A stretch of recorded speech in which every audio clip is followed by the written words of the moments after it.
Welcome everybody to Arsenal Fan Circle. It is the Sunday show. Pull up a chair. You're all welcome here. And as we join the show here, know that there's drama going on at Old Trafford, and it looks like Liverpool have been humbled in the last 10 minutes of extra time at Manchester United, and been going back and forth myself on this one and thinking, what's the best thing for Arsenal? What is the best thing for Arsenal? Of course, Manchester United are a team we do not like, but I would rather have a Manchester United team that are possibly distracted by an FA Cup semi-final on April 20th, and right about the time where Arsenal will be visiting Manchester United. Maybe May 11th, So if Man United have to be, as it was 3-3 at Old Trafford, and I thought it was going to go to penalties. And then Rashford had scored the equalizing goal, and I think Diallo scored the winner, and then immediately got himself sent off as well. So, yeah, I've been watching that one a little bit as well, Stefan, right up until close to 2 o'clock here. I think it's 6 p.m. in the UK. So I hope everybody enjoyed a great game there. Both defenses not at their best, Liverpool and Manchester United. But we are, as an Arsenal fan, we're not concerned with Liverpool anymore. We're not going to be meeting Liverpool anymore. So personally speaking, as an Arsenal fan, I'm thinking about what's best for the remaining of our season, and having Manchester United slightly, just looking over at that FA Cup semi-final will be interesting as well. So now we have 4 teams into the pot for the FA Cup semi-final. Manchester City going through. Rather easily, and with a lot of command against Newcastle United, and Newcastle United are have regressed a little bit, and I think Manchester United have regressed a little bit under Ten Hag as well. Last season, I said it last season, they won a Carabao Cup, and they finished in the top 4, so that was a decent season for Man United. Liverpool fans may want to tune out at this point. They could have a similar season to Manchester United last season, a Carabao Cup and a top 4 finish. Now they are out of the FA Cup. Europa League still to play for, and the Premier League still to play for. But that Liverpool team, we will see how far that squad can stretch. Going in 4 competitions. Now they're down to 2 competitions. Won the Carabao Cup, but now out of the FA Cup at the quarterfinal stage, having beaten Arsenal in January in the 3rd round, a kind of a smash and grab against Arsenal. Liverpool did. Kai Havertz did not take his chances on the night in that FA Cup game when Liverpool came to the Emirates. And Liverpool moved on to the next round, beat Norwich City comfortably, and they beat Southampton comfortably. But, going to Old Trafford, it's not always easy going to Old Trafford, but you have to be at the top of your game to get a result there, and Arsenal will have to do that as well coming up in April. So great for the few people in here. I do appreciate you dropping by, saying hello. Let me know what the semi-final matchups are going to be. Who Man United will get drawn against. Will they stay away from City? So congratulations to City. Congratulations to Coventry City yesterday beating Wolverhampton Wanderers in a similar game to this United-Liverpool game. And, United season stays alive and going into a semi-final. Chelsea's season stays alive as well. So you have Coventry, Chelsea, and the 2 Manchester clubs, Manchester City and Manchester United. So United won 4-3. Stefan, amazing match. Hello to you. Hope you're doing well, and happy St. Patrick's Day to everybody. So listen, we'll see if anyone joins me, but if not, hopefully the chat box can keep me going with some questions. And Stephen, I did see your last comment from the last podcast on Thursday, and there was a lot to get through. So I will do that and reply to you on that question on the comments you left on the last video. So been floating around various YouTube sites watching it. Yeah. Get on those Liverpool ones now, but I think the Liverpool YouTube sites I watch, they're generally on board with what Klopp is doing. You're not going to hear criticism. You're not going to hear any kind of a meltdown. You will hear disappointment from them, but I don't know many Liverpool YouTube sites or channels that are going to be having any kind of meltdowns for you to be enjoying.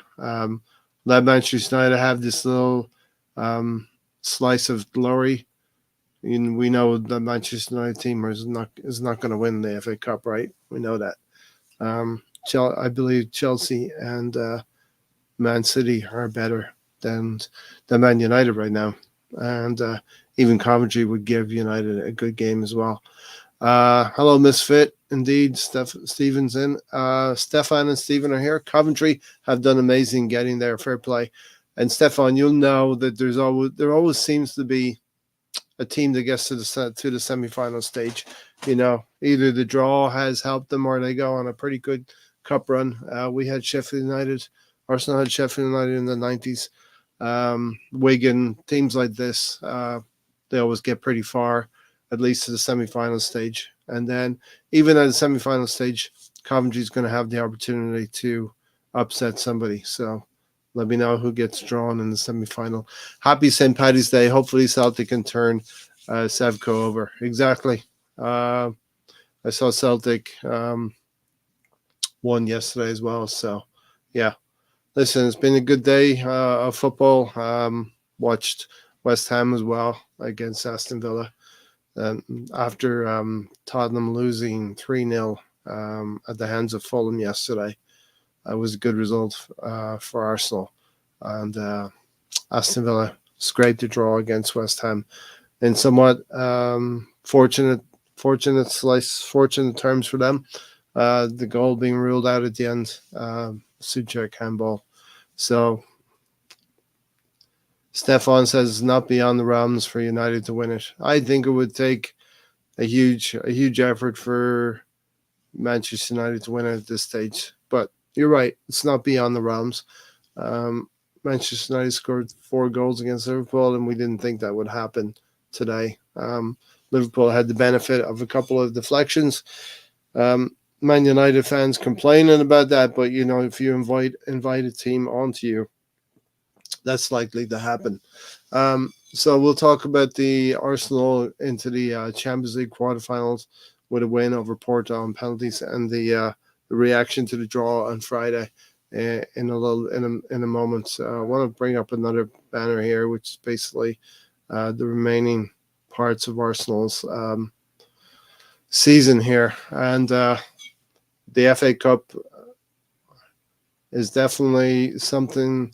As an older fan, is something that you cherish watching the FA Cup games. Semi-final is a one-off, like today. Exactly, Stefan. It's a competition that through the valuation of money or prize money assigned to the competitions has meant that the FA Cup has been devalued. The Carabao Cup has been devalued because the prize money on offer in the Champions League and getting into that top 4, as Arsene Wenger used to say, getting into that top 4 was a prize in of itself, maybe a trophy in of itself, that you have a cash injection. And we have to understand that football clubs are businesses right now, and as Arsenal, as fans, not only as Arsenal fans, but as fans in general, you want to be able to say that your team is winning trophies. But when you have a situation where the FA Cup is, I think it's only worth about 8 million, and the Champions League is worth in excess of the tens and twenties, in the high hundreds, or close to 90 million. Um, Arsenal have received 91 million just to get to the quarterfinal stage of the Champions League. You'll see the difference in priorities that teams set with their lineups for FA Cups and Carabao Cups versus the league program, and trying to get into that top four or even top five, as the coefficient may end up being. Canterbury Gunner, Riddy, hello, Ray. Happy St. Patrick's Day, and thank you very much, Riddy. Come on, Mr. Tom. Mr. Tom is living life pretty good right now as the Leeds fan. The Leicester were beaten today. They didn't play, and so Leeds have assumed the top place in the EFL Championship right now, and there's a very tight battle going on between Leeds, Ipswich Town, and Leicester City, and the top three. We hope at the end of the day that all three can get promoted into the Premier League and inject some quality into the Premier League, because maybe Nottingham Forest are going to get deducted points now. They'll drop out, and we know Sheffield United and maybe Burnley will drop out as well. I think one team that's really fighting in there is Luton Town as well. Brady, I am definitely buzzing for Irish rugby. As you know, it's been many years that Ireland have not been the best team all around, and I feel right now they have been the best team in the last 2 years. To win the Grand Slam last year was amazing, and England came back at us. We kicked the ball away. England beat us the last time out. We kicked the ball away, and England were able to drive forward and drop that goal. But if we'd kept possession of that ball in the final minutes of that game, probably could have just squeaked the win there. But to win 2 championships is amazing. And now look at it next year, even right now, while celebrating Ireland winning 2 championships in a row, I can look forward and say, England's going to come to Dublin. England has to come to Dublin, and France has to come to Dublin. And those are the 2 powerhouses that are usually the bigger nations in rugby, in the Six Nations. And that will help Ireland next year as well, playing England at home, playing France at home. Now we'll have to go to a resurgent Italy, who have done really well in the Six Nations Championship. Very happy for Italy. They've beaten Scotland, beaten Wales, and they should have beaten France.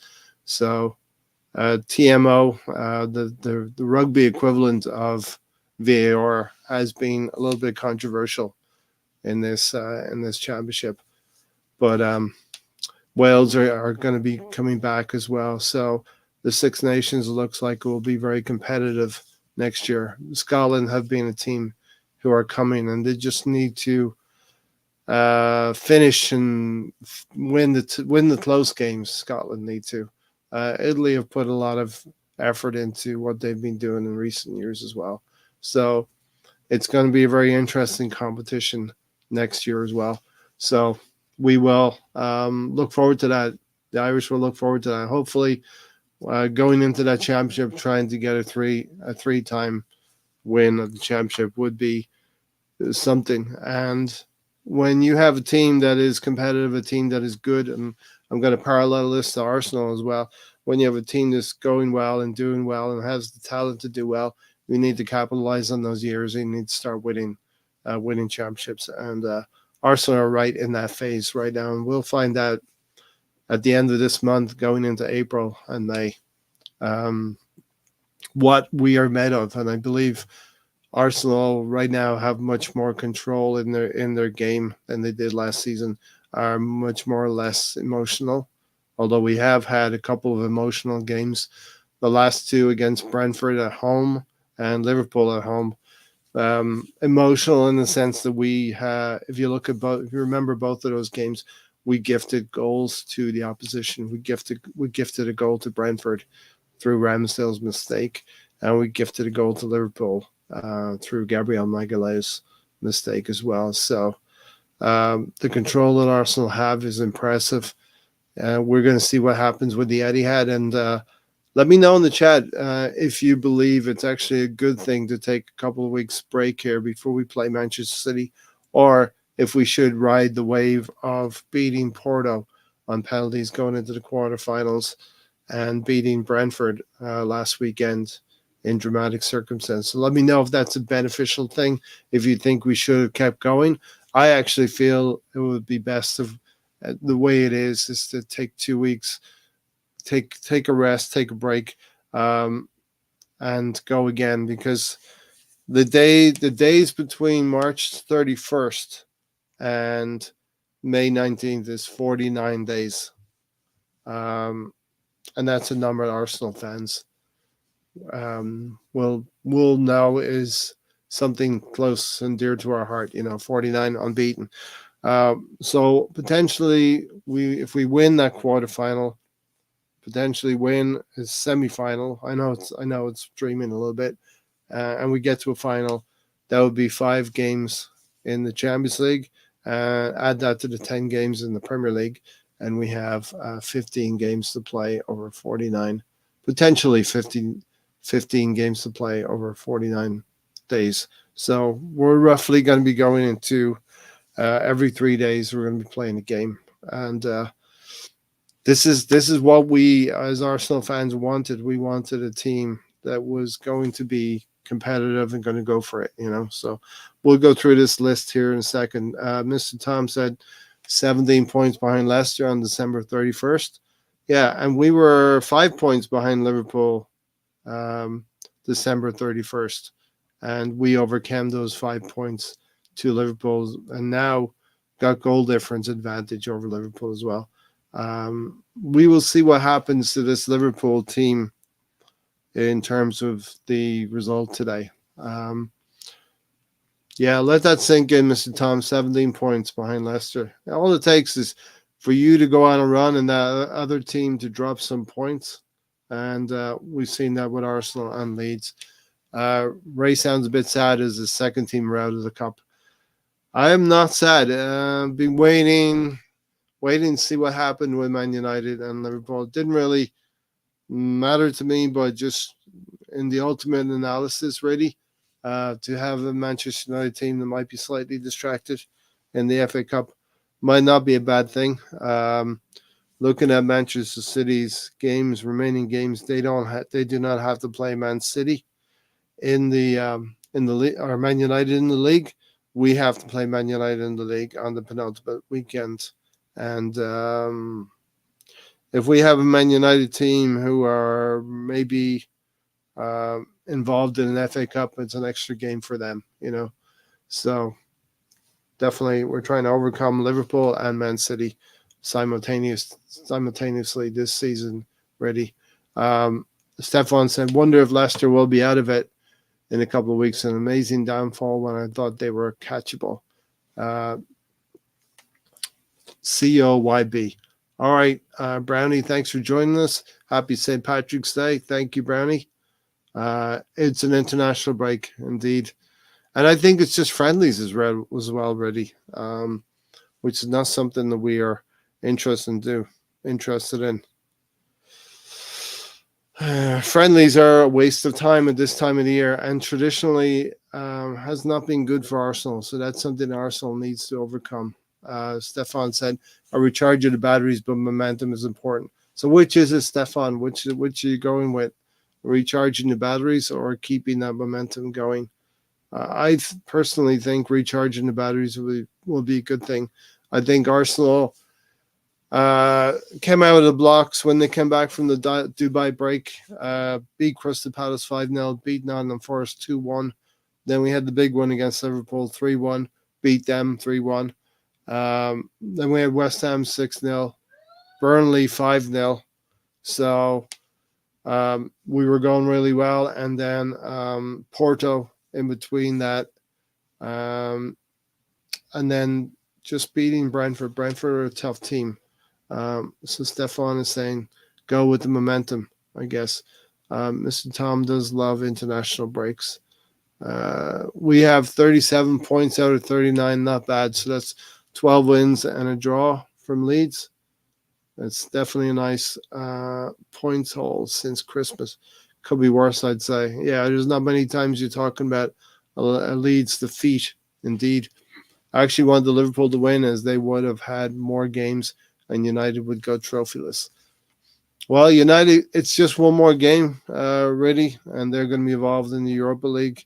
I think at some point you have to uh, try to eat into this Jurgen Klopp love fest, and in the manner that Liverpool conceded those goals with square balls and being caught in transition, maybe getting tired as well late in extra time.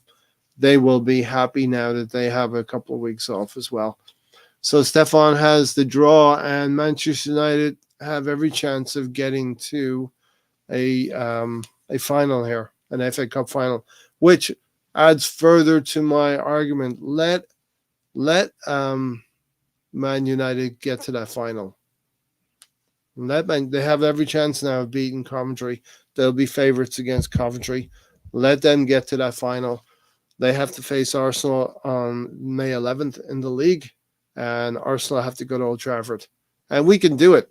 We can go to Old Trafford. We can win. It will be a cup final. All of Arsenal's games now, including Manchester City, when we come back from this break, will be cup finals. So we have 10 cup finals going forward in the league, and some of them will be easier than others. But when you have to go to the Etihad, and I've been talking about this all season in preparation for these final 10, we have to go away to 4 difficult grounds. The Etihad will be one. Wolverhampton Wanderers will be another, away from home. Brighton, I don't believe that they're the same team that they were last season. They've sold really good players like McAllister and Caicedo, and they're hurting from that. So Wolverhampton Wanderers will be tough away from home. Going to Tottenham will be tough away from home on North London Derby. And then this one, Manchester United at Old Trafford on May 11th, will be if you ask me at the start of the season, Ray, you have the opportunity to go to Old Trafford, and if you win that game, you can win the league. I would have bitten your hand off for that. So that could well be the case. We go to Old Trafford with a lead, maybe a slender lead, or maybe we have an opportunity to win at Manchester United, and then seal the deal on May 19th at home to Everton. Because Liverpool, Man City, and Arsenal will have home games on the last day of the season as well. And you would say, while the last day of the season can throw up some ebbs and flows of momentum, as we're talking about momentum, a team could go ahead.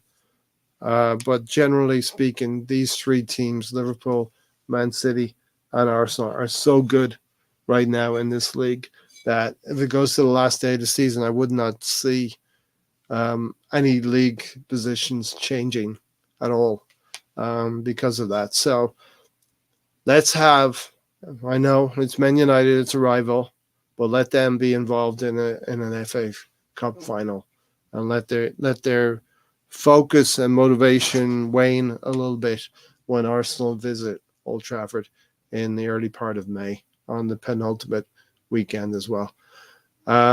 So that's my thoughts anyway. I'm willing to. I would actually allow Man United to win an FA Cup if it meant Arsenal winning the league as well. And some people would say that's blasphemy, but there you go. Stefan said, go with the momentum. I'm all for Arsenal. If Arsenal win the league for the first time in 20 years, I'm not gonna worry about who wins the FA Cup at that point in time. That was a good extra time between United and Liverpool. Entertaining, right, Sam? Were a lot of you thinking that Liverpool stopping Liverpool would be entertaining, because it gets boring, right? Liverpool have only lost 4 games all season. So it kind of gets boring when this juggernaut of Liverpool keeps going. And I suppose rival fans think the same about us as well.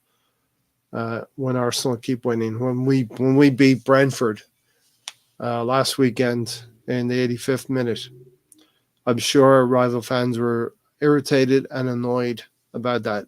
When we progressed against Porto on penalties with 4 amazingly good penalties from Arsenal players and 2, maybe 3 great saves from David Raya, that pissed off our rivals as well. So we're bound to feel the same way. Leeds top of the championship, having played an extra game, but we'd rather have the points, right? It's all about Leeds and Tom World, indeed. Coventry versus United and Man City versus Chelsea. And, let's not count out Chelsea as well. Chelsea, here's another thing. We've got to keep Man City occupied as well.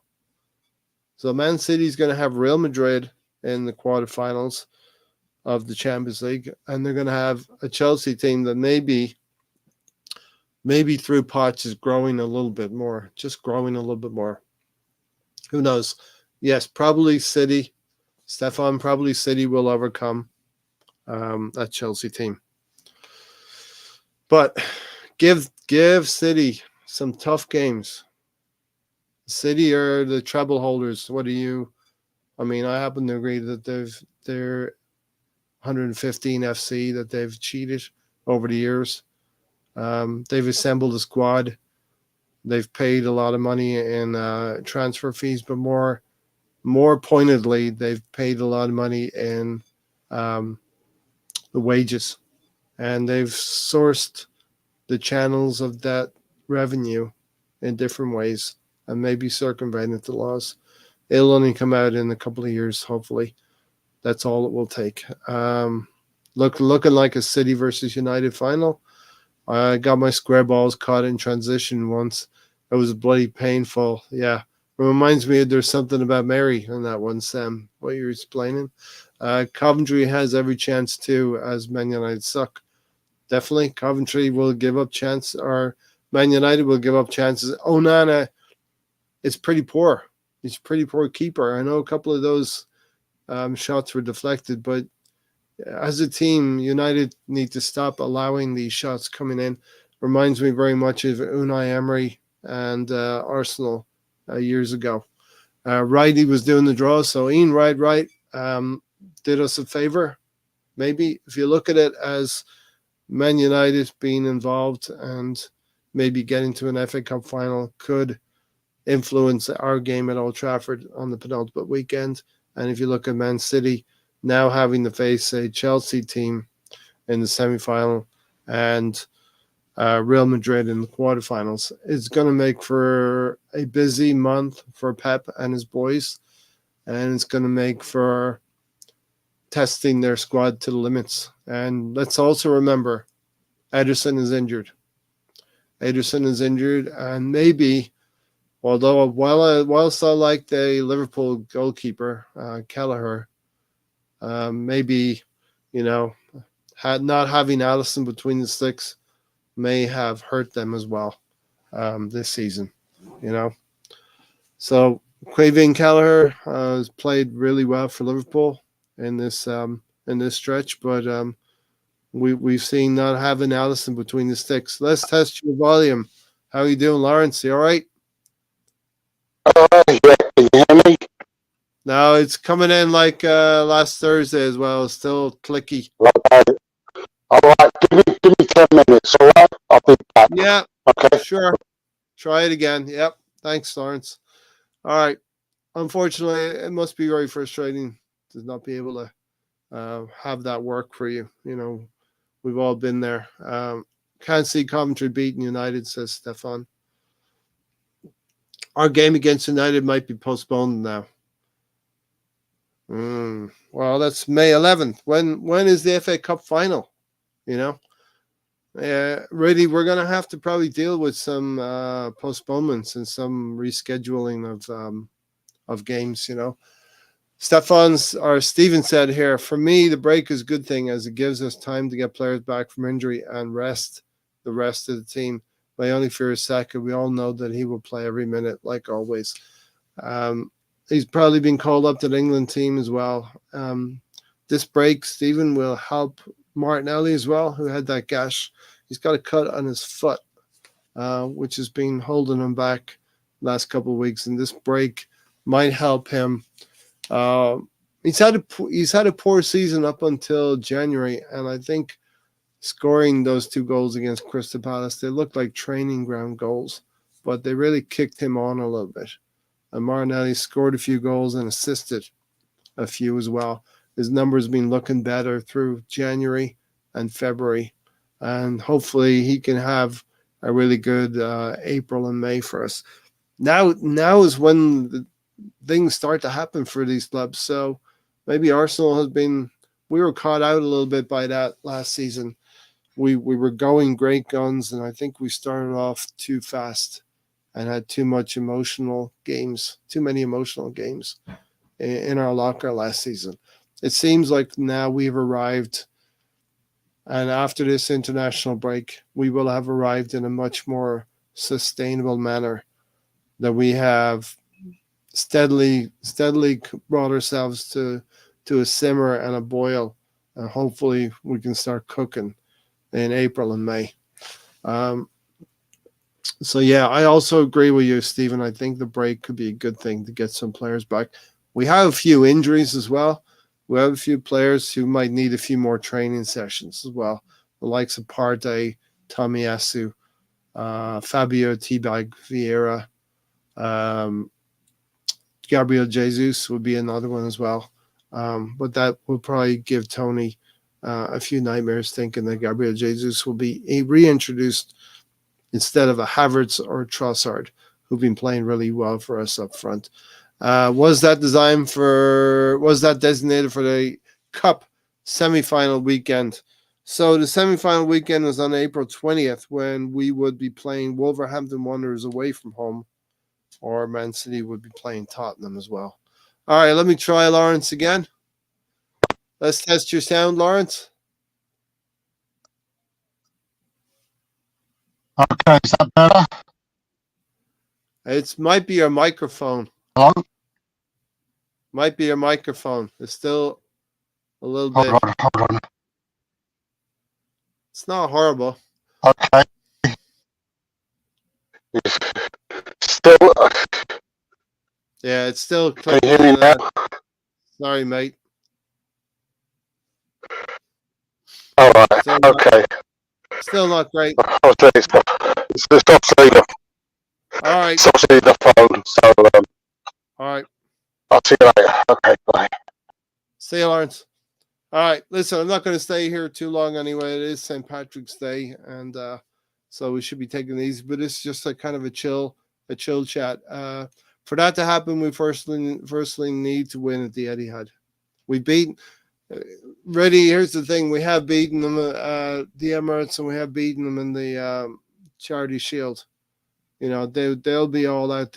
They will try all out to beat us as well, and we have a point advantage over a City.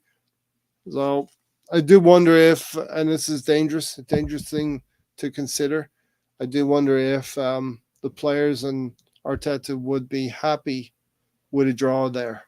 We take a draw at the Etihad, and we could stay a point ahead of them. And toward the end of April, they will play Tottenham, Brighton, Nottingham Forest away from home. They play Crystal Palace away, and they play Fulham away. You really would need to try to stay ahead of City. We know that City are not going to drop too many points at all. I hope United get stuck in the Coventry conundrum. All of us, some of us older Gooners will remember the Coventry team that went on to win the FA Cup in 1986. And that was like when they had 2 managers. I think it was Sillett and another individual. But If Brownie's still there, Stefan, maybe even Sam would remember Coventry. Stefan said, would love to see Coventry win it, but I think we all know what's going to happen. Yeah. And that Coventry win in 1986 was more valuable as a Gooner as well, because they beat that Tottenham team 3-2 in the cup final. I still remember that diving. Was it a diving header, and then there was a Gary Mabbitt deflection. Exactly. Keith Houchin winner. Yeah, there you go. Brownie, the Keith Houchin winner. That had to be the diving header. Gary Mabbitt had a deflection as well. Chelsea seemed to have Man City's number in the big games, Tom. I think you're right about that. Something about Chelsea's directness with Sterling, and again, I think Pochettino's getting the tune out of Raheem Sterling as well. Obviously, that kid Palmer left Man City as well, and Man City and Pep recognized probably didn't have an opportunity to get to the first team, and they had to make some money, balance the books somehow. Somehow, financial fair play allegations pushed Man City into selling some players in recent seasons, like Zinchenko and Gabriel Jesus, to us as well. We have a bleeder indeed, BX Gooner. I smell what BX is cooking. BX, you crazy slag. How are you? Yeah, listen, it was good game here today. Liverpool, we were waiting for this, when Arsenal were winning games last season, I'm sure it became irritating for rival fans as well. And, for Liverpool to get slowed down and lose a game, rival fans are out there to banter a little bit and have a little bit of a smile. So, it's all about knocking rival fans down a peg or two. Kelleher has been impressive indeed, Sam. And Allison's getting toward the end of his career. I do wonder if Kelleher would wait around to take over the number one position at Liverpool. If not, if he needs to move, he would need to move to a top half Premier League team. I think he's that decent. You know what I mean? It's coming in like a wrecking ball. Was he calling from the moon? Oh, I think that's Stefan or Lawrence. Okay, Stefan, you slag. Lawrence still using the corner shop mic. Yeah, it's frustrating when these things happen. Put on your lipstick. Look at me seductively while singing a Cure song. Fake goth. Yeah, ready. We're gonna go through the quarterfinals a little bit as well. After this FA Cup stuff is died down a little bit.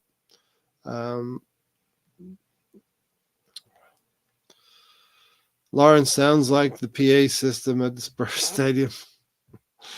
It might be time to invest in a different mic. I missed Tom's comment. Even just use your phone. Audio must be better. 1987 Keith Houchin header. Lawrence obviously got the up-to-date gizmo gear. The guy across the ball was a former Cardiff player, Dave Bennett. Way to go, Brownie. Always bring it back to Cardiff, right? Half of the Spurs team never had the sponsor on their kits. Back then, he was also a City, if my memory serves me well. Cheers, everyone on my work, but listen along. BX Gunner, hope you are having a good day at work. Ray, geez. What did I do, Hawkwind? Great to see everybody here, though, joining me today. Throw in questions if you want to throw a question at me. Keep the podcast going. There we go. Hawkwind has joined us. Thanks for being here. All right, so that's the FA Cup, right? The reason why I'm looking at this FA Cup, BX Gunner is on ladder duty. The reason why I'm looking at this FA Cup is we've got Manchester United potentially involved all the way to a final. that could help Arsenal when we go to Old Trafford. Some of those players will be quote unquote, saving themselves for a cup final, not wanting to get injured. And these are the slight percentages, the small margins that we could be looking at. Man City will be involved in a tricky FA Cup semi-final against Chelsea, and will be involved against Real Madrid. Now we'll go through this real quick. When we come back from this interlull, I think there are international games that Ben White has luckily recused himself from England, and as a club person, I very much welcome that. Ben White should do that. We should develop some fake injuries to Bukayo Saka and other important international players who will be going away. Let's do what Alec Ferguson used to do and develop some kind of injuries for our players. So international duty is not a thing in these next 2 weeks, but I guess some of our players are already joined up with their international setups right now. Yeah, listen, Stefan, do appreciate that. I'm not one that's going to go begging for likes or subscriptions. We just do our thing over here, have a little bit of fun. Never really been focused on that, on the numbers, ever since I realized there's a million Arsenal podcasts out there and it's difficult to get subscribers. So I'm not going to be the one who's going to introduce ads into the podcasts or ask for likes. But if we do have somebody in the chat box saying, hit the likes, please, for Ray, thank you. I will definitely showcase that. So thank you. And BX Gunner, great to have you here as well. All right, Man City. When we get back from this international break, it's Man City away from home. That game is going to take on a life of its own, like the Liverpool City game last weekend at Anfield that allowed Arsenal to reach the summit once again. And BX Gunner, you're right. Ray is a real one. Listen, like you, I used to watch YouTube content out there. And at some point 6 years ago, I decided I'd like to have my own voice out there.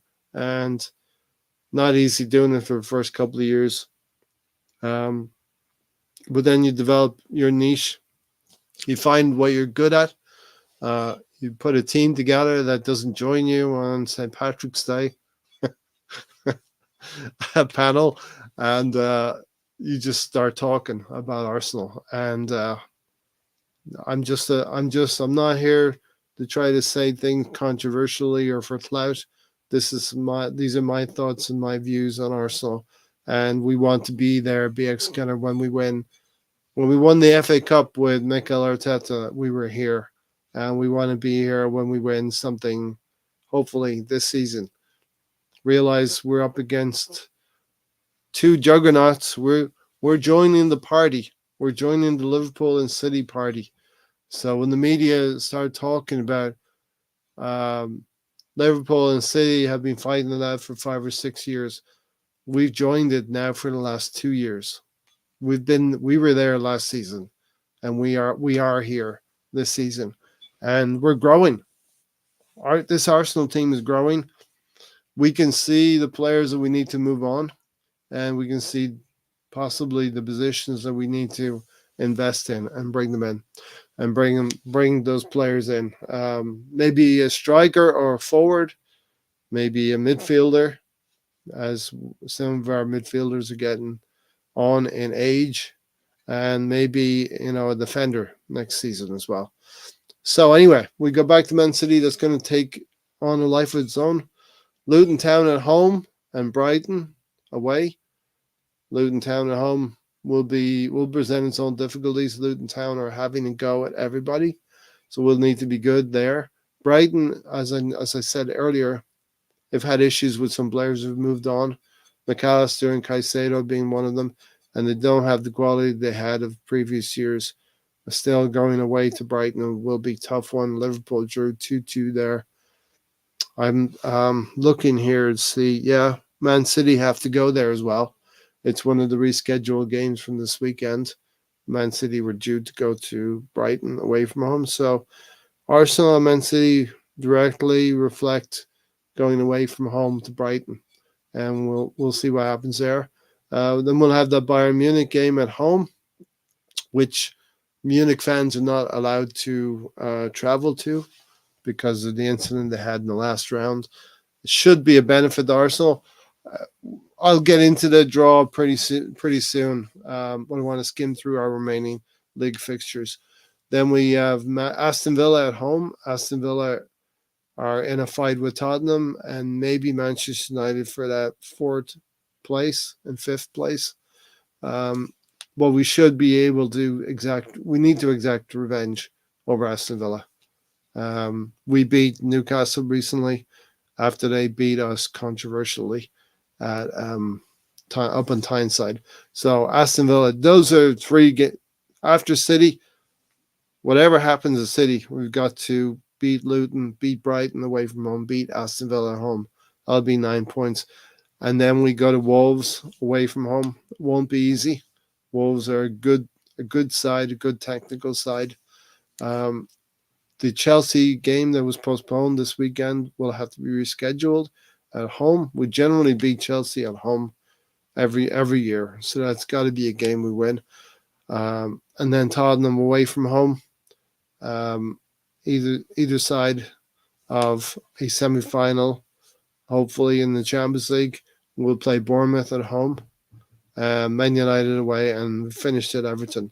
So, the key fixtures after City away from home will be Wolves away, Tottenham away, and Man United away. And every other fixture's got to be maximum points, and we got to take the lion's share of those 4 away games as well.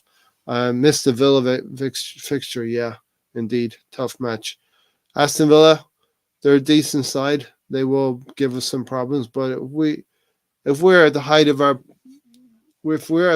our powers, Stefan, we can beat Aston Villa. Now, I will be right in between a Bayern Munich sandwich here, so yeah, there's going to be pivotal games as well. City, Chelsea, and Spuds, the pivotal games, but I think negotiate the City game and you could be on. And you might be all listening to me talk about Man City now and casting your minds back to last April when we played them at the Etihad. Now, you have to realize we had a team, Partey, who was in midfield, who was gassed. He was out. He was not fit. He was not ready to play. And Kevin De Bruyne breezed past him in midfield. And I think Kevin De Bruyne played in a more central midfield game last spring against Arsenal at the Etihad. We had Rob Holding in the team. We had Tomiyasu and Saliba injured. We had the likes of Gabriel Jesus up front, and we had nothing.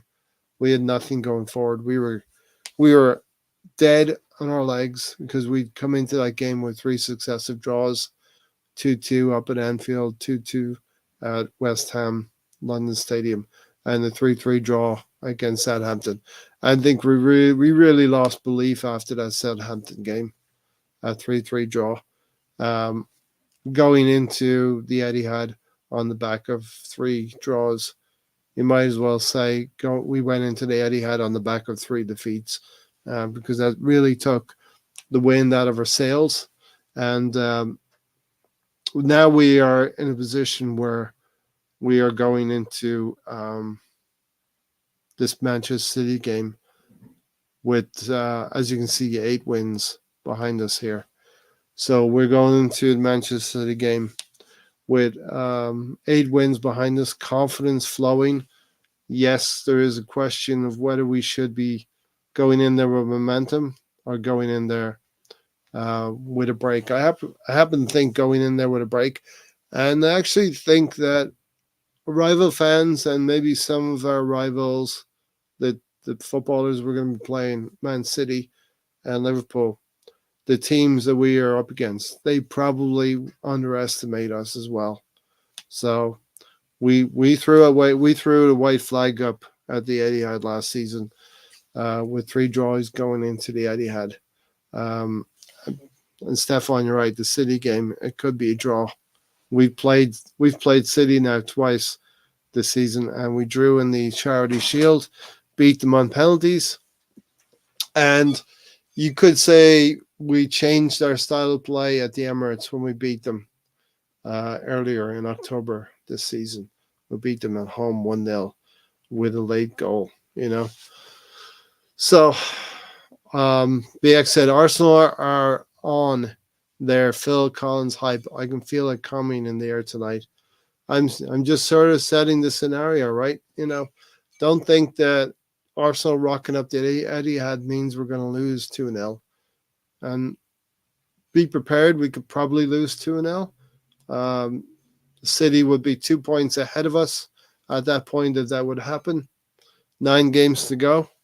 You would say that if we were very clean in the rest of the 9 games, that 2 points would not be something we could not overcome against a City team who will be involved in the FA Cup, who will be involved in the Champions League against Real Madrid.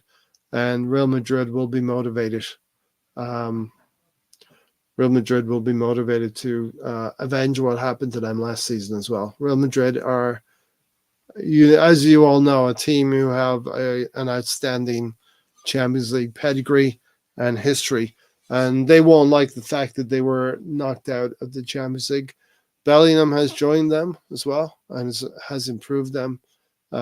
Vinicius Jr. is another year older. And you have to wonder about the motivation of Man City as well going into this. So we'll leave Arsenal Bayern as the last talking point. I'm going to jump quickly into the other side of the draw. The other side of the draw is Atletico Madrid versus Dortmund and PSG versus Barca. So this half is set. The finalists will come from these 4 teams: Atletico Madrid, Dortmund, PSG, or Barcelona. You'd have to think if you're Atletico Madrid and Dortmund, you're pretty happy with the draw. You've avoided 6 of the other teams that you would say are dangerous and you would say would be very difficult to go through. As an Arsenal fan, I'm happy we've avoided Atletico Madrid. It was a war last year when Atletico faced Man City, and it turned into a very dirty match. Atletico have the tools in their locker to be like FC Porto was against us, but just on steroids, right? Atletico Madrid can perform the dark arts and much better than Porto can. So they're a dangerous team. Dortmund, they could be the team that's the dark horse, right? Nobody feels that Dortmund can do anything. You'd probably make Atletico Madrid the favorites in this tie, but I wouldn't rule out Dortmund. And somehow, in a competition like this, Dortmund might not feel any pressure at all and would be able to perform. So it's very finely poised. Simeone against Dortmund as well. I'm not sure if Costa is still there, Stefan. It could be. BX Gunner. And so, Atletico or Dortmund, it's finally poised. Either one of those could go through to a semifinal. And in the semifinal, they will meet PSG or Barcelona. Barcelona team who were probably viewed by many as rebuilding this season. They now have an opportunity to face Kylian Mbappe and co. And PSG are a team who have, maybe unfairly, maybe the other players on that team know their value. But, PSG, wherever you talk about PSG, you're talking about Kylian Mbappe, right? So Kylian Mbappe has a chance to, he'd be looking at this draw and saying, we get past Barcelona, we've got Atletico or Dortmund, and we can definitely take care of Atletico or Dortmund. And Kylian Mbappe could find himself in the final. PSG. PSG are probably slight favorites over Barcelona just because of Kylian Mbappe factor, that he could do something in the Barca game to make them go through. You score a goal or two in each leg, you're probably tipping the tie in your balance. So I'm probably going to pick Paris Saint-Germain to get to the final. They've been there before, and they've gotten to the final. They haven't won it, but they've gotten to the final. Could Mbappe do it on a cold Tuesday night in Stoke? Well, Stefan, interesting you asked that question, because there was an Arsenal fan dressed in a Paris Saint-Germain shirt who asked Mbappe if he would go to Arsenal. And Mbappe's answer was, too cold. England's too cold. Stefan says, still think City will win it. And the bookies agree with you, Stefan. The bookies agree with you. Man City are clear favourites going into the quarterfinals. So let's put the winner from Atletico, Dortmund, and PSG Barca will go to the final, and they will go to the final as technically the home team. So whoever comes out of that side of the draw will be the home team and get to wear their home strip. If Arsenal, Bayern, Real Madrid, or City get to the final, they will wear the away strip in the final, and that's just the way the draw has come about. Mind you, Real Madrid are known for the dark arts, and probably some of their players in the past have been known to be those kind of players who know how to just what you would probably call like old, haggard, experienced players who know what it takes, who know what it takes to get through. The likes of Pepe, Porto, when Arsenal beat them on penalties. They Porto played for penalties. They got to the penalty stage and hoped that they would be able to. Stefan said, "I know. I call it cheating."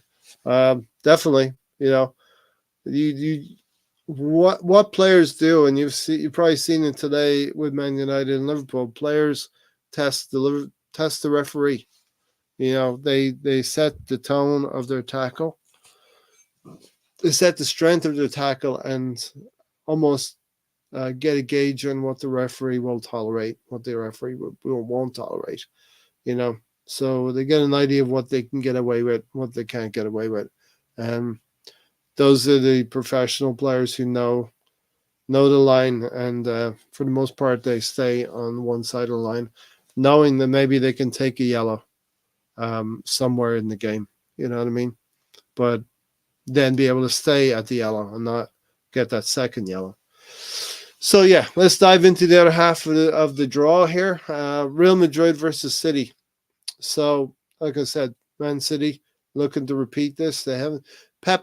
It took Pep and his team quite a few years to be able to get over the hump. You need a little bit of luck in this competition. I think when you come into these, especially in the semi-final stage and in the final, you're going to need that slice of luck. Maybe quarterfinal, you can maybe get by without that tiny slice of luck. Your quality will bring you through. When you get to the semi-final stage, you're going to need your skill, your ability, your experience in the competition, and you need a slice of luck as well. Pep didn't have that luck for many, many years. Lost to Tottenham when they went to the final.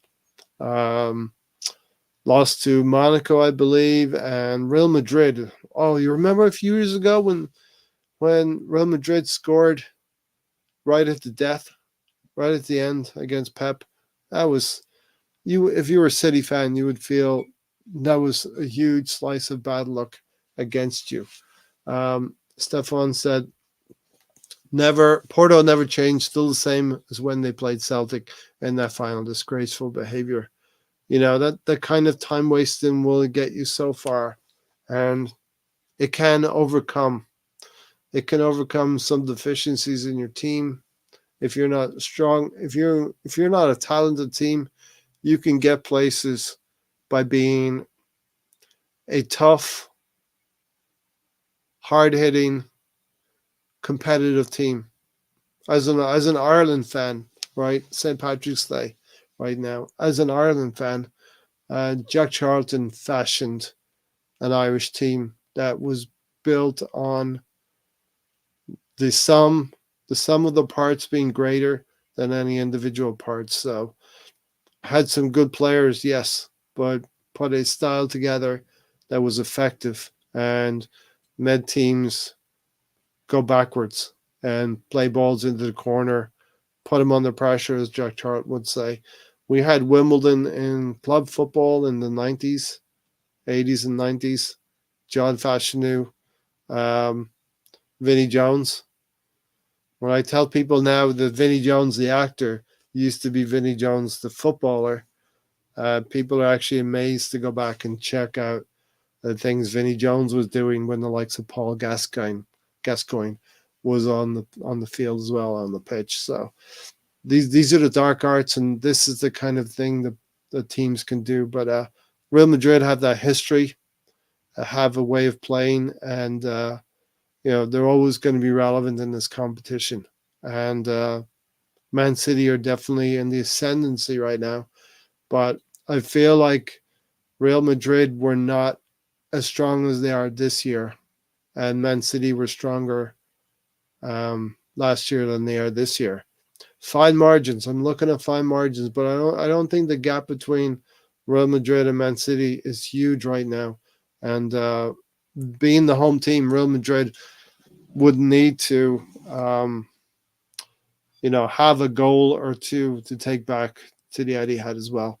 And bear in mind, this is the last format of the Champions League that will be played in this way. It's going to change next year. So away goals do not count in this quarterfinal, and Arsenal and Real Madrid and City. That's going to be close. It's going to be a tight game. Stephen has joined us, Stephen O'Toole. So happy St. Patrick's Day, Stephen. I wish I was back home celebrating, but hopefully I'll get over there in a few weeks from now as well. That Porto team would have given any team in the second round draw a tough time. The pundits have got their analysis of Arsenal all wrong. Exactly. This Porto team were there to slow other teams down, whoever they were going to face. They drew Arsenal, and they looked at Arsenal, and we were going great guns in January and February. And so they could not allow us to play open football. And the stat going around from the Arsenal game that went to extra time, 132 minutes played and 66 live minutes. The ball was out of play for 60 plus minutes as well, almost half the amount of time. The pundits had this is the thing, Stephen, though. I'm quite happy about this. The pundits got their analysis of Arsenal all wrong. So the media are spinning this narrative about Arsenal about, Arsenal are weak. Arsenal will fall away. Some of our rival fans, maybe even City believe, maybe the team City and Liverpool believe that Arsenal will fall away in the final weeks of the season. Rival fans, Liverpool fans, Man City fans, the jealous fans that are below us in the league, they all believe Arsenal will fall away in the last moments of the season. And I see something different in this team. I see something in this team that's going to we're going to be there. We're going to be there till the last week of the season. We took it to the second last week of the season last year, having lost 2 games at Easter Sunday at home to Brighton, and the week after that at Nottingham Forest as well. So there is something there in this Arsenal team that we, as some Arsenal fans, and Arsenal have their fans who are doubters as well. There are Arsenal fans out there who are saying, show me it before I believe it. I need to see it. I need to see this Arsenal team mature, experienced, and there for the long haul and knowing what to do in these tough games that are coming up. These are the questions the team Arsenal need to address as well. This Arsenal team needs to persuade its supporters as well. Some of its supporters. I mean, some of us like myself, I've seen it, and what you generally see from a young team is that it takes some disappointment in order for them to grow. And we've had this disappointment last season. So I feel this Arsenal team will grow. We've added key players that, injuries are going to be important. We've seen an injury to Liverpool's goalkeeper, Alisson. Maybe it was a reason why Liverpool bowed out of the FA Cup today because of Kelleher. Kelleher probably didn't do anything wrong, but he didn't make a save that maybe Alisson would have saved. He might have saved Rashford's equalizing goal. So yeah, injuries are important. Ederson being injured against Liverpool last week, and for him to be out for most of this month and into next month is important. Let's not underestimate the injury situation. So Arsenal have added Declan Rice, and if we maintain the likes of Saliba and Gabriel Magalhaes and David Raya, the core of our team, to have no major injuries. Because when you have three teams fighting, at the top, Man City, Liverpool, Arsenal, sometimes the deciding factor to separate those teams could be an injury here and there. And which team is weakened due to that injury? Stephen is having a pint on my behalf. Hope you're enjoying it. Definitely have to get one of those. Had one yesterday, but maybe not the same thing, right? Doesn't taste the same. Can't see Arsenal falling away unless something catastrophic happens. And, catastrophic could be an injury. Catastrophic could be a bad day at the office. Like what happened to Man United today. They had a couple of deflected goals go past them. But if you allow a team to come to the edge of your box so that they can take a shot like that, you're always running that possibility of having a deflected goal go past you. And Mikel Arteta has been obsessed, absolutely obsessed about controlling games. And that control that we require Arsenal to have now means that we can limit the amount of shots that we're facing. Look at David Raya. He's been good for us, no doubt, and he's been the hero of saving those penalties. But I can't actually remember a situation where he has made a key save for us. And it's not because he's not been there to make that key save. It's the opportunity has not presented itself. We have not been cut wide open in many of our games. We've not been cut wide open so that teams could take a one-on-one shot like Rashford had against Kelleher right at the end of normal time. Rashford could have won it in the 93rd minute rather than the 118th minute. And, Man United, luckily for them, they got another chance today to beat Liverpool. But, you need to take those chances when you're put through on them. And that's what happened with Liverpool today. They were 2-1 up and they didn't take their chances, So when you're not efficient, when you don't take your chances, there's a lot of variables here. Don't forget, we all love Leeds at 9 p.m. I'm flying solo tonight. So that is about 90 minutes from now. Remember, Gary didn't remember this when he set up his show yesterday. Remember the time difference. It's 4 hours, not 5. The clocks went forward last weekend here and will not go forward in Ireland and England till the last Sunday of the month. There you go. Stephen, Definitely right. The pundits spew the same crap all the time. They keep hammering on the mental collapse of last season, ignoring the fact that Partey and Saliba were gone for the second half of the season. I'm quite happy, but this is what I'm saying. I'm quite happy that they are going to peddle the same crap. They're going to spew the same crap, Stephen. And so right now, Arsenal, it's funny, Arsenal are top of the league right now, but we are flying under the radar.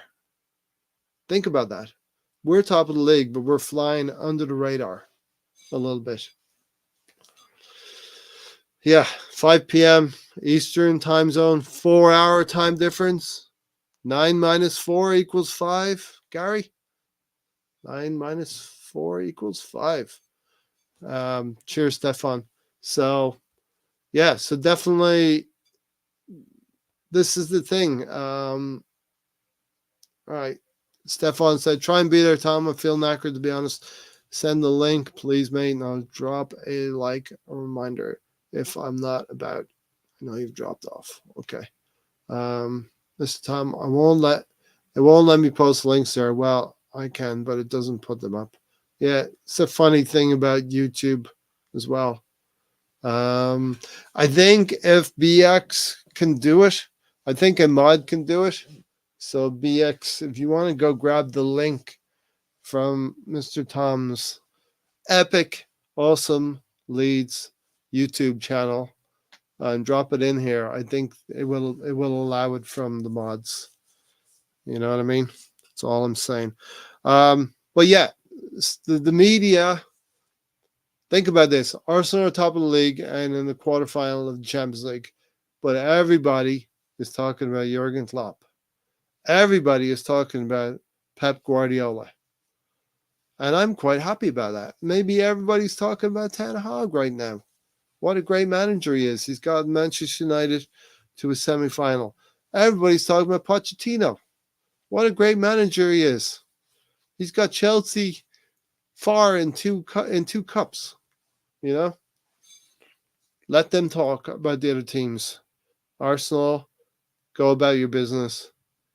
Keep proving the doubters wrong and picking up results. And the big one, maybe our cover will be blown off when we beat Man City at the Etihad. And then they'll be talking about Mikel Arteta. But I think the experience of last year, Arsenal had, where we went hard and fast up till the week 29. And it was the last 9 games of the season, right about where we are right now. We were too young. We were there for the first time. We didn't know how to handle adversity. We went to Liverpool and we had a 2-0 lead. And we couldn't hold on to it. Maybe because of Granit Xhaka, maybe because we weren't mature enough to take the sting out of the game. We weren't mature enough to maintain a 2-0 advantage at Anfield, which, to be fair, Anfield's a tough place to go to, but you get 2-0 up after 30 minutes at Anfield, you need to back yourself to take those 3 points. The following week, a young team who had just dropped 2 points at Anfield, maybe could have lost the game at Anfield, maybe could have won it at injury time, went to West Ham, played really well for 10 minutes, 2-0 up. And adversity came in the form of Declan Rice against us. Lost the penalty. They scored. We had an opportunity to score, didn't take advantage of it through a penalty of our own. And when you don't take your chances, when you don't take a certain goal through a penalty, although it's not certain, it's the closest thing to certain, that can peg you back. And then we draw 2-2 at West Ham. We look tired. We make mistakes at home to Southampton in the first minute. through the goalkeeper. And maybe that's the reason why we went for a different goalkeeper this season, you know. And we find ourselves expending a lot of energy just to get in the last 20 minutes, just to get the draw with Southampton, having been losing 3-1 at home to Southampton. We expend 15, 20 minutes of big effort to get level, maybe win the game. But these are all points as to why we didn't get that result at Man City last season. We used a lot of emotional and physical energy with those 3 draws. And it told. It told. Man City did what they needed to do. They had to overcome us in the league. I think they were still behind us at that point in the league. Maybe a game in hand as well. But they set about their task. They knew what they needed to do. We did not have the experience. We did not have the belief. And I think this season, it's very different. I think this season we have that belief. We have that experience.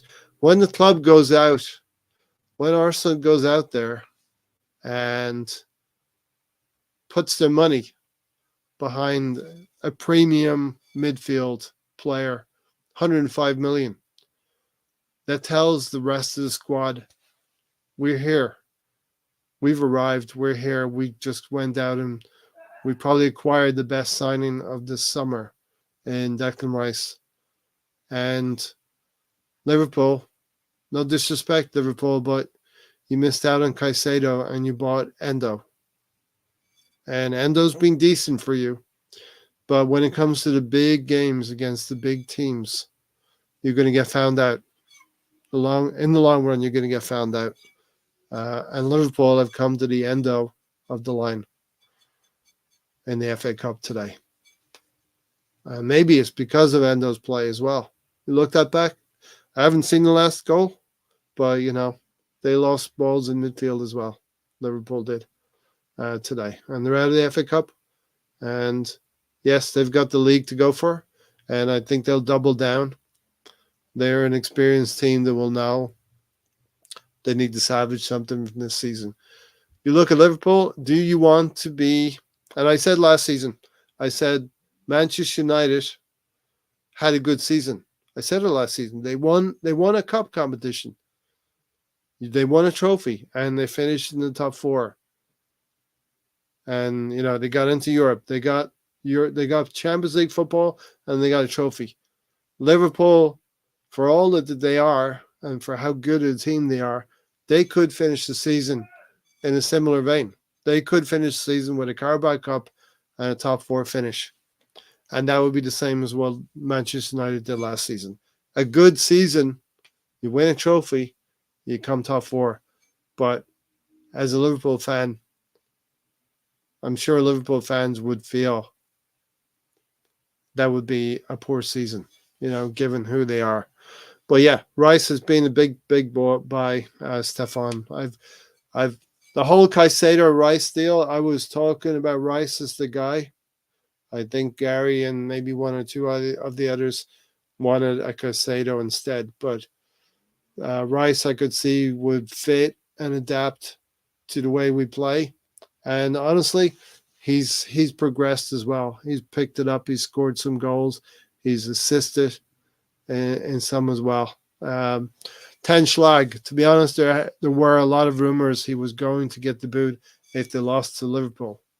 100%, Stefan, 100%. The new owners come in, they want to put their mark on a club. I happen to think that he may be a decent coach. He may be a decent manager. He seems very low-key, which may go against him, a club of Manchester United's stature. Very quiet, very diminutive, I would say. But I think the issue really, as an Arsenal fan, we were there 5 or 6 years ago. We were Manchester United 5 or 6 years ago. Win some games, you get excited, then you lose a few games. And you'd ask yourself, what are we doing? Are we moving forward or what or not? And I actually think in the long run, when we got rid of some of our players, the Arsenal players, I actually think long run, Stefan, it's the players that are always the issue. Always the players, but it seems like the manager is the one who has to fall on the sword. The manager is the one who has to take the blame, and the manager is the one who suffers by losing his job. And some of these players, Rashford has scored today, but is Rashford a 90-minute player? Probably not. He doesn't give the team everything that they need. He has end product, yes. McTominay, a player who actually does pop up with goals, doesn't always get the amount of time that he needs, or minutes he needs. Somebody like Bruno Fernandes, I don't think he was a great choice as a captain for Manchester United. But hey, that's not my problem, Manchester United, and hopefully Manchester United are continue to wallow in 5th, 6th, 7th place. Chelsea in mid-table also not my concern. My concern is Arsenal and what's happening in the league. Mentally, I can always make a case. As an Arsenal fan, I can always make a case about how this season's going to pan out. Man City might have lost an edge a little bit, and Arsenal have improved. So mentally, I can always convince myself, and that's I think as fans we always convince ourselves there's a possibility, and there is a possibility. I know how difficult it will be to go to the Etihad and get a win there, but I would say right now I would say just don't lose there. But it's dangerous to go to Man City. It's dangerous with a mentality of not losing. Generally, if you go there not with a mentality of not losing, you're going to lose. So let's go and attack them. I think this Arsenal team will be able to do it in a responsible and structured way, and put our best foot forward. And when Liverpool and City played each other last weekend, they didn't look like the two best teams in the land. There was lots of mistakes going on there as well. So yeah, let's see what happens in the league. Real Madrid and City, that's going to be a tough one, but probably City will shade it in the end. I think it'll be a lot closer than many people think. Well, here's the big one now, right? Arsenal versus Bayern, and I think on Thursday night, Stan, we were all asked the question, who did we want to in the draw? Of course, I picked Dortmund. I would have liked to have Dortmund. You know, get through the quarterfinals, then have a glamour tie in the semifinal. I think we've achieved a position. I think we've achieved a position in our season. I'll bring Stan in here now. I gotta say it, Stan. I think we've achieved.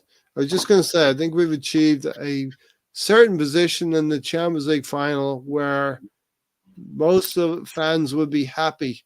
Yeah, that we've reached the quarterfinal. Most Arsenal fans would be happy that we reached the quarterfinal. That would have been the minimum requirement. I know that was my minimum requirement going into the season and going on this adventure of the Champions League. That was my minimum requirement. And I'm not going to say everything's going to be gravy from here on out. I'm not going to say it's going to be gravy because we're going to face a Bayern team that Stan talked about. I was just mentioning you, Stan, on Thursday night. You said you wanted Bayern Munich. So we've gotten Bayern Munich, and now we have an opportunity to avenge some of those defeats in yesteryear that Ivan Gazidis said we moved to the Emirates so we could beat teams like Bayern Munich and Barcelona. Well, he was right, wasn't he? He said that we would do things that will excite you. We just thought it was going to happen, nearer to end. He actually laid that claim. First of all, I just want to say good morning to everyone. Sorry for my late appearance. I wasn't planning to be here today, and then I was just having some burnt sausages, which I like to have on a Sunday. and I flicked on my TV and I saw Ray was sitting on his own, and I thought, well, I'll come and Drop keep you in. company. Come and keep you company for a little bit. As you Absolutely. Now, are the burnt sausages something that you like intentionally, or it just happened that? Okay. I like to have crispy skin on the outside of my sausages. Well, just when you said burnt sausage, I'm like, was that an accident? Was it intentional? We need to know these things. Instead of listening to Ray talk about football for an hour, we need to know something about sausages, and how Stan likes the sausages.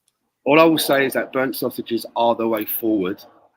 But getting back to the Champions League, I mean, I was hoping to get Bayern Munich or Barcelona for revenge, but I'm happy with the draw that we've got. I'm looking forward to seeing the face of Eric Dyer on my TV screen, especially when we knock him out and he's looking very miserable. So I'm very much looking forward to it. The stars are aligning. I mean, at the end of the day, you can't just, you can't. If you want to win the big things, you have to play the big teams. You can't tiptoe around it. At some point, you're going to have to gauge how good you are. And so I'm looking forward to the competition. Yeah, and we're coming into that now, Stan. As you probably were listening to me talk about the Etihad fixture coming up on the horizon 2 weeks from now. Talking about this, we're getting into this quarterfinal now with Bayern. And Stephen asking, is Bayern not a glamour tie? Yeah, it is a glamour tie. That's why I wanted Dortmund. I wanted to stay low key for another round and meet somebody like Bayern Munich or Real Madrid in the semifinal. But you can't always choose these things. And then also, Stan, I don't know if you saw Liverpool beaten by Man United, so I'm quite happy with Man United's draw in the semi-final, where they're going to get Coventry, possibly go to an FA Cup final, and be slightly distracted for when Arsenal go to Old Trafford at the end of the season. Yeah, anything like that's going to help us. For them, they've had such a poor season that maybe they're going to, fix their gaze more on that competition to try and salvage something out of it. I just see Ten Hag at the casino pushing all of his chips onto that FA Cup final spot. Yeah, and he's even taking off his watch and throwing that in as well in his car thing. I mean, that's if they're looking at maybe sacking him, that could save his job. You know what I mean? That could save him at the end of the day. I hope it does save his job. Me too. I find him thoroughly entertaining. In a very low-key way. He's not a Mourinho entertaining type of person. He's just very low-key, and he makes excuses. It's the sheer panic that he has etched on his expression, etched on his face, and the codswallop that just tumbles out of his mouth. It's quite entertaining. I just want to see how long this can go on for. Yeah. Also, positive that Ten Hag stays around. Jurgen Klopp is not smiling today. Liverpool knocked out of the FA Cup. Yeah, I haven't seen any results as yet. I was going to spoiler alert. Today. Yeah, a bit of a spoiler alert, but I'm a little bit behind. I haven't even watched match of the day from yesterday yet. All right. So I'm hoping Fulham beat Tottenham. You got some nice points there. Already tallied up. I'll give you a little bit of a preview there if you want. You have closed the gap slightly, so to probably a 2-horse race. You're a little bit back, but not so far away now. You know what I mean? Those are the updated scores. Anyway, I will be holding the steward's inquiry if Sam beats me. Not because I think he's been cheating. I just want to sort of like tamper with the elections, with the voting. All right, well, it'd have to be a legitimate steward's inquiry, right? Or it's just a token one. No, I just want to get it. I want to. If Sam beats me, I'm going to get it all held up in the courts for years and years and years. Like maybe you could take some of Pep's lawyers over at Man City. Exactly. They seem to be doing quite well. Okay, so yesterday, Harry Kane in the Bundesliga, he broke a record that Lewandowski has said only took him 29 games to do. But, Harry Kane, I think, took 31 games to do it. But nevertheless, he's doing quite well in the Bundesliga. Yeah, I mean, it's again, he seems to be a person that he gets the personal accolades. He breaks individual records.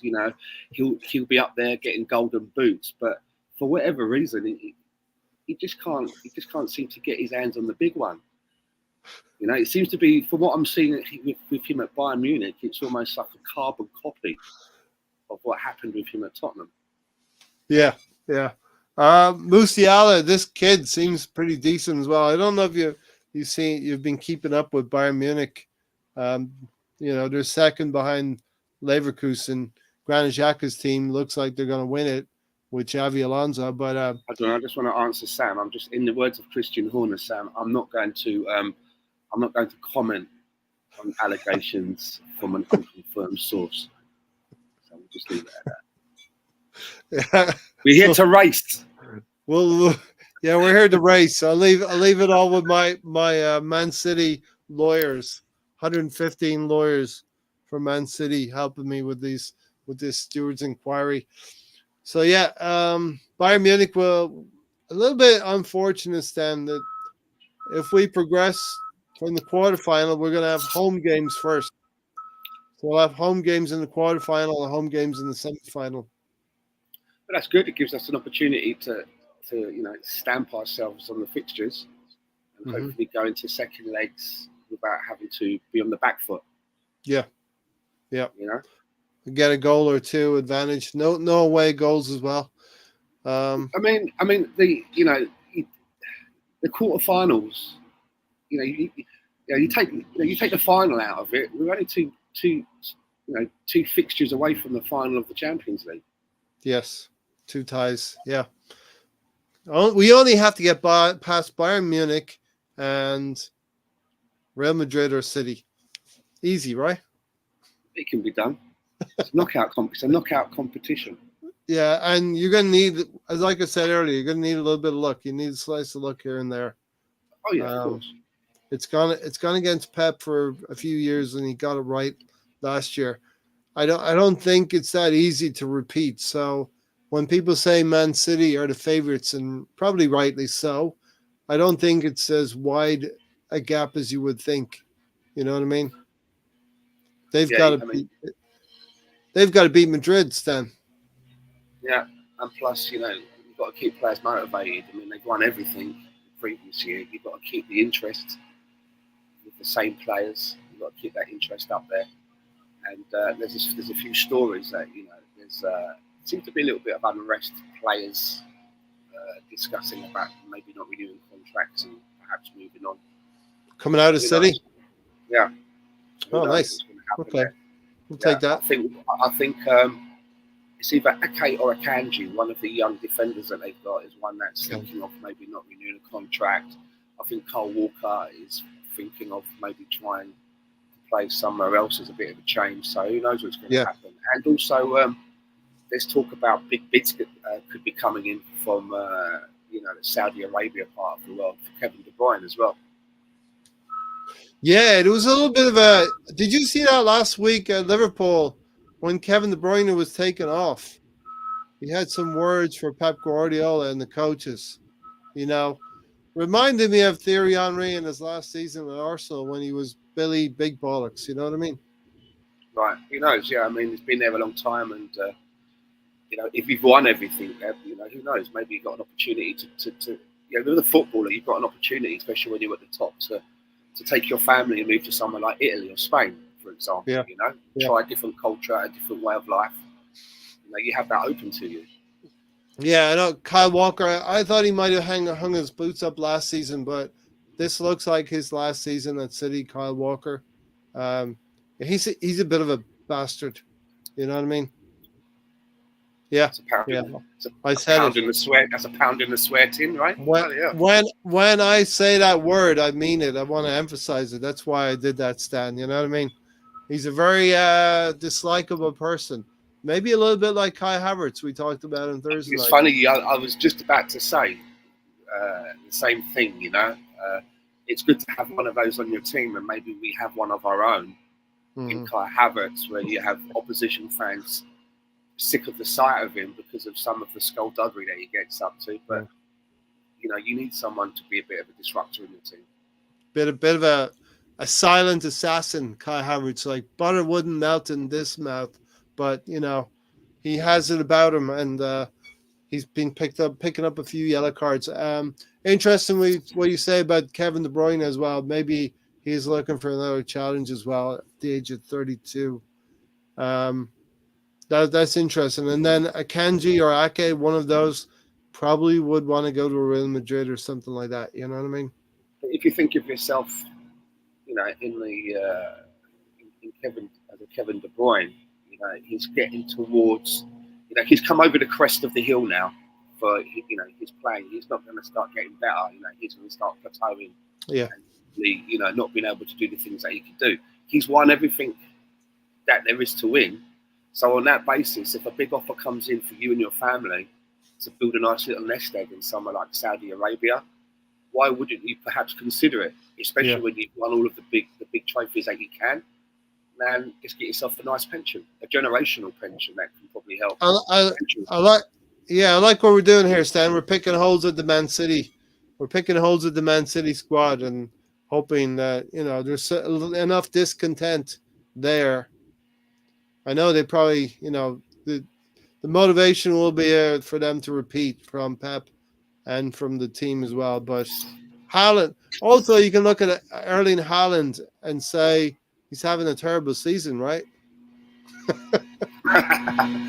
Well, in relative terms, right? You could say that maybe compared to last season, this season is slightly below. But I mean, if this was his first season, he would still be getting applaudits.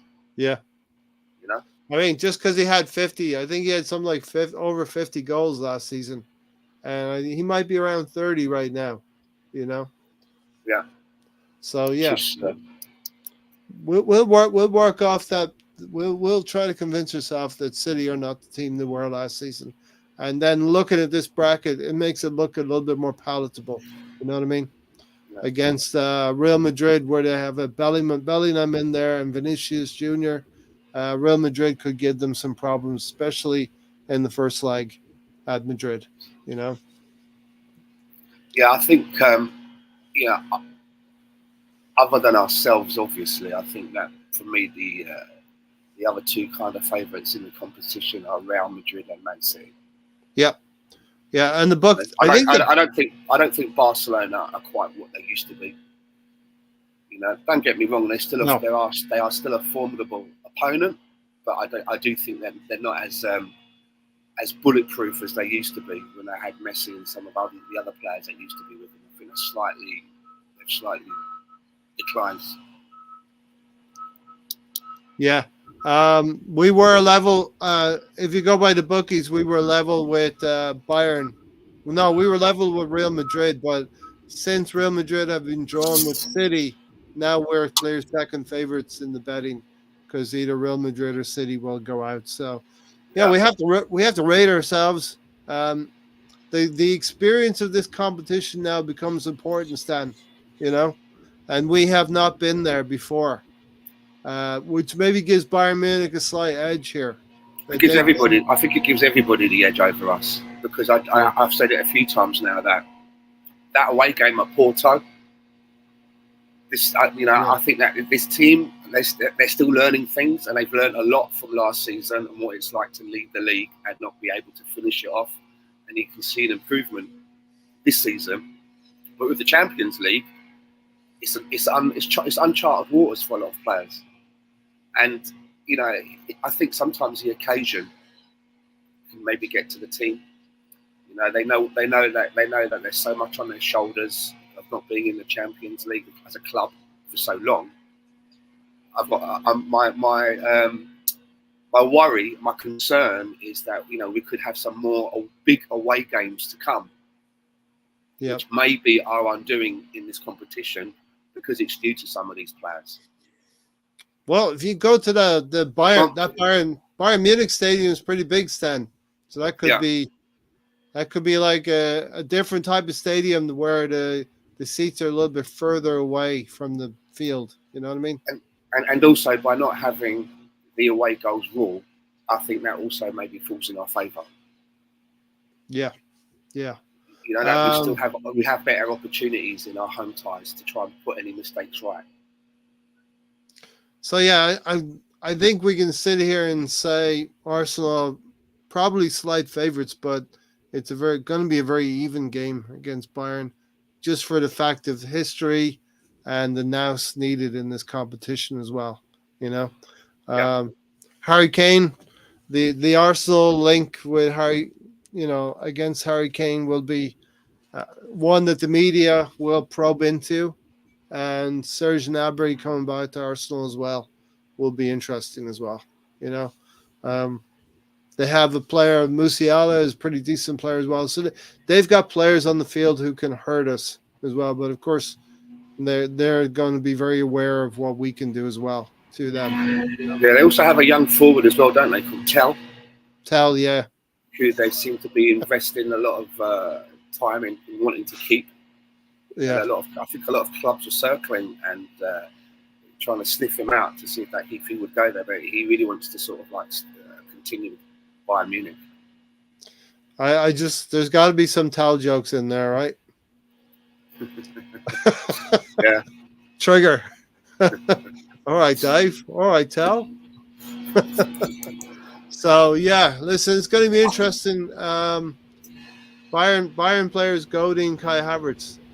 You know, they reckon they're going to walk it. I think, Stephen, I think it's just a little bit of banter between two German internationals. So Thomas Muller and Kai Havertz know each other through the international setup, and these players. It's not like in the days of old, Stan, where they used to hate each other. International teammates when they play for the clubs, it was hell and leather. They'd hate each other. They'd chop someone down. But now they seem to be a little bit more friendly and have that social media interaction between them. You know what I mean? Yeah. Like almost friends after the game, which rival fans don't like to see that too much. You know what I mean? So listen, anything else that pops up at you from this quarterfinal lineup? No, not really. Just looking forward to it. Can't wait to get to it. Yep, and that game is coming up on the 9th of April. So we're a month away yet from a quarterfinal, first leg pretty much. We have 2 weeks to go now until any meaningful action and the international breaks kick into gear here. One other thing that has been mentioned is about plastic fans. So I think it's plastic fans. The tourists that come in to watch games, but I think we should all be treated equally. You know what I mean? Arsenal fans coming in from afar. All right, Stan, we should leave it here, right? News of the day. Well, I won't go through the news of the day. I'm not going to spoil it for you. We'll just leave it there. Thanks for joining, Stan. Yeah. We are going to get out of here. All right. All right. Take care, everyone. See you next week. Next week it is. All right.